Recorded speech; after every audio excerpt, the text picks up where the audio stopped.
10 things you shouldn't be afraid of. Many people think that our world is a scary place, full of all kinds of dangers and threats. They're partially right. There are many wrong, bad, dangerous and painful things in the world. But if you think about it carefully, you'll see that very often there is no reason to be afraid of them. Or, we can put it differently, we can afford the luxury not of being afraid of them. The reason is, many fears are the result of misunderstandings, delusions, or even a simple habit of being afraid. If you look closely, it turns out that these scary things are not scary at all. It turns out that people scare themselves, load themselves with fears, and then literally suffocate under this pressure. If you manage to get rid of this burden, life becomes much brighter and easier. And the worst thing about fears is that in reality, it's an illusion. It's a shame when something that doesn't exist oppresses you and spoils your life, cruelly torments you to the point of no return. Let's have a look at 10 outstanding things that you should never be afraid of. Number 1. Death. Let's start with the most important fear of all times. Most people traditionally believe that there is nothing more terrible than death. To emphasize this incredible horror, they say, there is nothing worse than death. Many things are worse than death, actually, because it's not that scary. It's not the end of existence, it's not immersion in eternal suffering, and not the irrevocable laws of the world and oneself. Death is only the completion of one stage of life.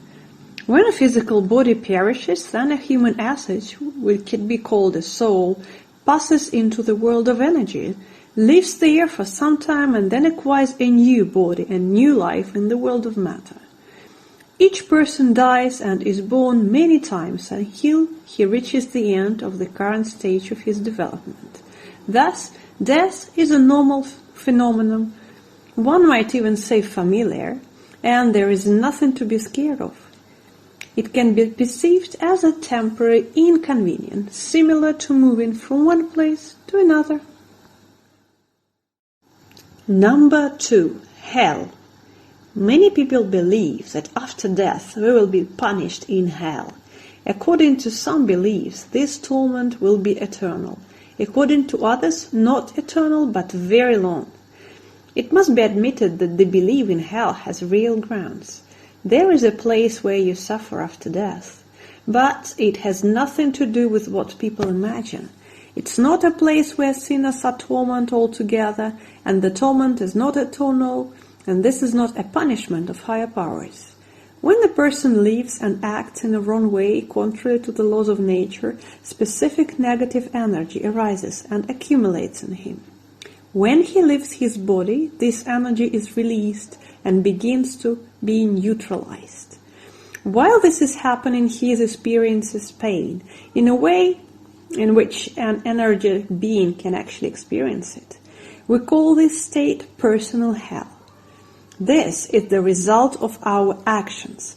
When some time passes and the accumulated negative energy is completely absorbed, a person is freed from his personal hell and begins the path to a new birth.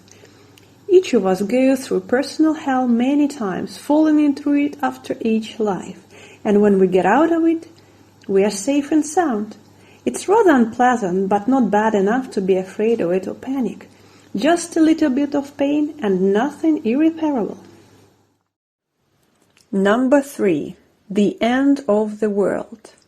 It's one of the most beloved horror stories of mankind.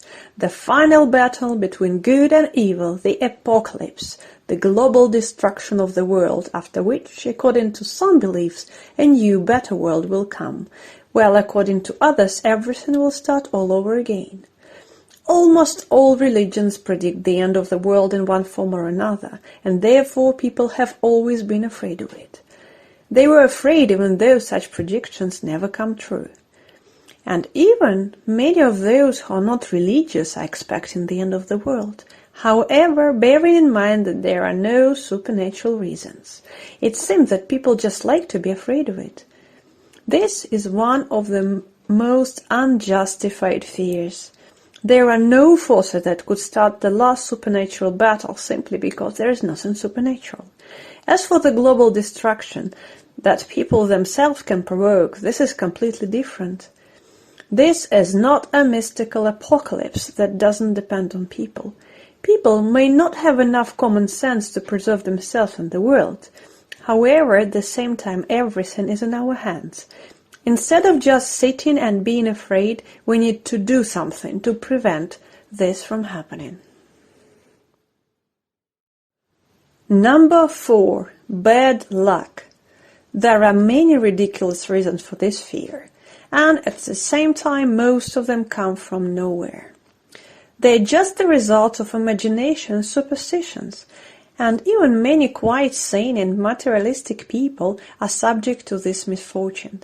And for those who are not materialistic, their religions try to explain the difference between faith and superstitions, emphasizing how ridiculous the latter are. But everything is in vain. Beliefs in bad luck are extremely contagious. It is like an addiction to a drug that disables the ability to think and causes phantasmagoric hallucinations. Superstitious people think that serious business or even a personal life may depend on a broken mirror or black cat. What could be more ridiculous? People with ill imaginations may see a relationship between two unrelated things. This absurdity begins to spread like a virus and people begin to fear the most ridiculous things. Truly, trouble come to him who seeks it. Number 5. Temptations. What is temptation? We can define it as a desire to do something bad, but at the same time pleasant and beneficial. So, what does it mean to be afraid of temptation? It means being afraid that you will not be able to resist them. In other words, you are not afraid of temptation, but yourself and your weakness. But are you that weak? Most of the time, it's not a matter of inability, but unwillingness to resist. You want to give in, and you begin to convince yourself that you're weak, because it somehow justifies you and your own eyes. In reality, a person is stronger than any temptation. He has practically unlimited willpower. Unfortunately, people sometimes do not want to use it. What's more, they even don't want to be able to use it. After all, giving up is easy, often more enjoyable and more profitable. Why do people have tremendous willpower? The reason is they should develop. They must be able to overcome wrong and choose right. If it was different, there would be no meaning in their existence, and they would not exist. We can say that we live to overcome temptation. This means we can win. People shouldn't be afraid of temptations, but should overcome them, considering them as an opportunity to become better. It's a shame to be afraid of your imaginary weaknesses. Number 6. Mistakes. Mistakes are an inevitable part of our reality. The ability to make mistakes is a side effect of cognition. People, as sentient beings, have always made mistakes and fallen into delusions. Cognition is a long and complex process. When you process information, you make conclusions. Now and then, you make mistakes. Wrong ideas are followed by wrong conclusions and then wrong actions, which are also called mistakes. Mistakes as a phenomenon are natural. They are part of the human development program, unpleasant but quite normal. Therefore, mistakes should not be feared. There are negative consequences because of regret, but this is something different. There is no need to be afraid of mistakes. You need to learn from them. Then, something unpleasant will turn into something useful. However, you should not make mistakes on purpose. When you do something knowing that you are doing wrong, then it's not a mistake, but just a cynical justification of your outrage. Whoever does this is a liar, and he tries to lie to himself. Number 7. Suffering. Like mistakes, suffering is an integral part of human life. Very often, people are in more torment by the thought that suffering could have been avoided, but that didn't work. Thus, when you take suffering for granted, it becomes much easier. You stop wasting your life trying to avoid the inevitable. You stop tormenting yourself with fear that higher forces are sending you suffering. Instead, you focus on enduring suffering and overcoming adversity, and as a result, you get stronger. You do not try to avoid suffering through cowardice, villainy, and deliberately bad deeds, because you understand you still cannot avoid suffering, and your life will never be completely trouble-free. Therefore, it's better to suffer and be humane than to become a coward or a scoundrel and still suffer.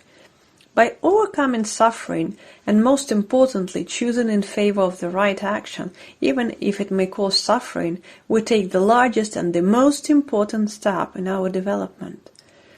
What is the point of being afraid of the inevitable? This fear doesn't help, doesn't save, but only additionally tortures and exhausts people.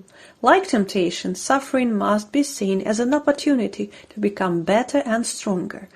Then you can face suffering with a smile.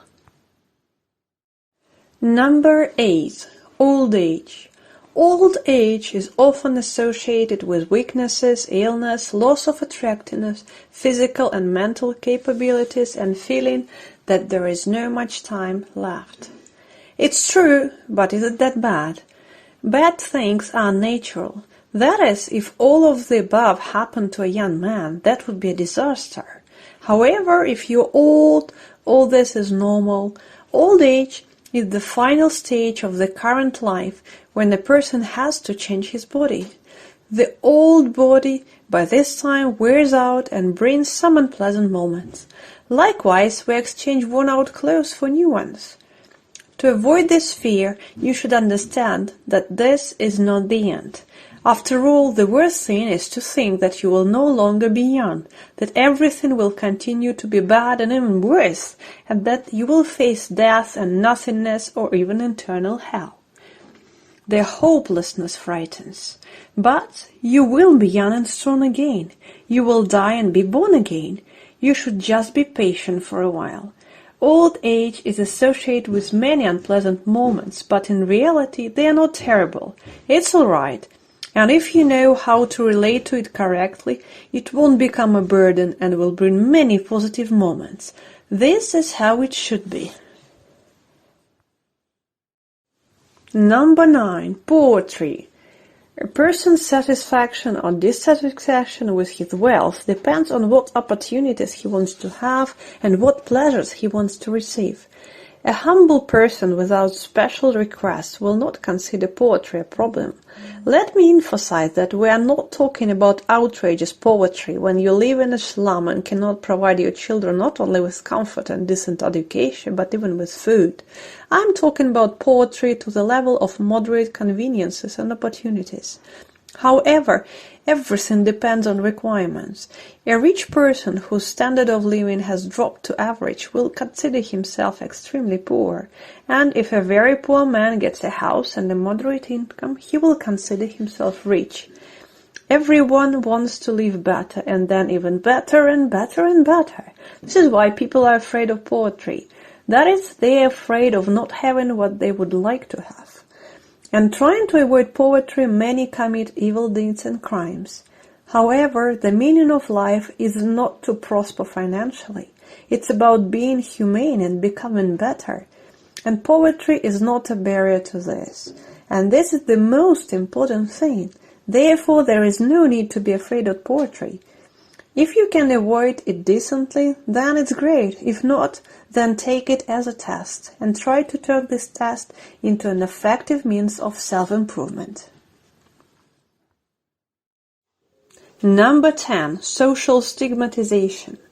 Many people are afraid of social stigmatization, and at first glance this is justified. However, let's ask ourselves a question. Why can a person be stigmatized? There are two reasons. The first reason is he did something bad and is judged for this. The second reason is he did something good, but society doesn't agree with him and he's stigmatized. For example, opponents of slavery in slave-owning society were stigmatized. Thus, in both cases, it is pointless to be afraid of social stigmatization. If you are afraid of stigmatization because of bad deeds, then simply don't do it, and there will be nothing to be afraid of. However, if you still want to do it, it turns out that you're afraid of yourself. If you didn't do it, then you were afraid in vain, because there's nothing to blame you for.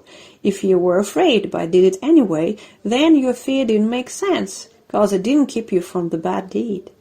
If you intend to do the right thing, then what is the problem if you're judged?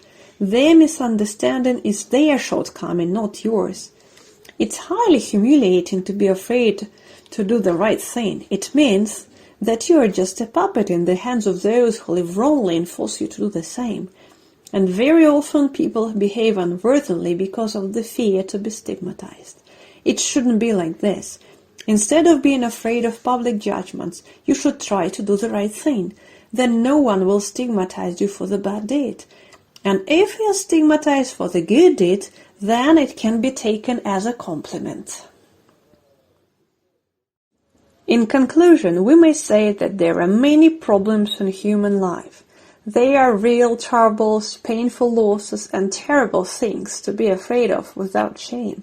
So why burden yourself with imaginary fears? All the imaginary fears mentioned above can fundamentally ruin lives. And when they are mixed all together, they can easily crush a person, lead to psychosis, and sometimes even to suicide. There are more than enough examples of this. Thus, it makes sense to try to learn not to be afraid of what you shouldn't be afraid of. Living without these oppressive fears is worth the effort. Life without these fears will be a completely different life. And whoever doesn't believe this should look back at his own experience and see the reality. For more information, please visit our web pages in English or in Russian, or our YouTube channels.